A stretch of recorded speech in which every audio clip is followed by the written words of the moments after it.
ओम श्री सद्गुरुवाय नमः। श्री गुरु चरणों में मेरा सत्सत बार नमन। शीर्षक कबीर और गंगा। कथा कलश से। सद्गुरु कबीर साहब से संबंधित एक कथा है। एक बार सद्गुरु कबीर साहब गंगा में लोटा डुबा डुबा कर स्नान कर रहे थे और भगवान के चिंतन भजन में मस्त थे।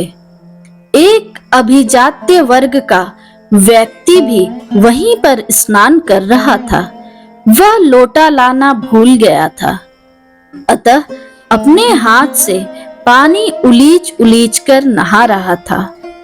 कबीर साहब को दया आई। उन्होंने कहा, भाई क्या लोटा लाना भूल गए?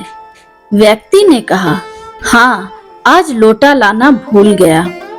कबीर साहब ने जल्दी से गंगा की मिट्टी से लोटा को बाहर भीतर रगड़ रगड़ कर मांजा और गंगा जल से धोया।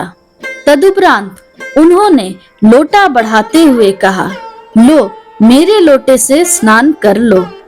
व्यक्ति चीखा, तुम्हारे लोटे से? पागल हो गए हो क्या? तुम्हें अपने कुल का भी पता है कि तुम किसी कुल में पले हो? ठीक है कि जन्म का पता नहीं, लेकिन तुम पले हो किस कुल में, ये तो जानते हो। सद्गुरु कबीर साहब ने कहा, मैं जानता हूँ, जुलाहा कुल में पला हूँ। तुम जुलाहे कुल में पालित हो और अपना छुआ लोटा दे रहे हो।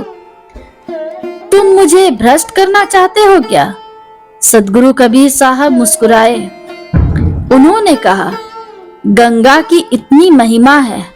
लोग कहते हैं कि गंगा किनारे अगर कोई शरीर को छोड़ता है तो वह मुक्त हो जाता है।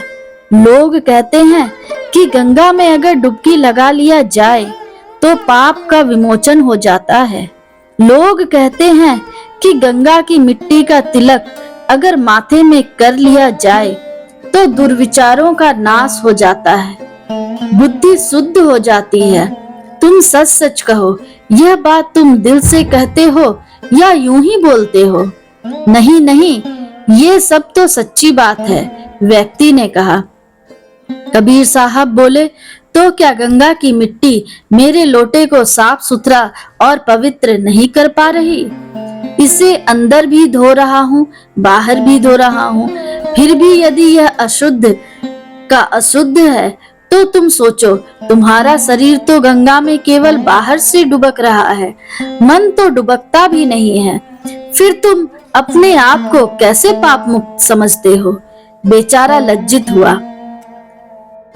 शिक्षा। जाति पाति या कुल खानदान से कोई महान या शुद्ध नहीं होता। सच्ची शुद्धता आचार विचार और अंतस्य की पवित्रता है। शुभम भवतु, मंगलम भवतु।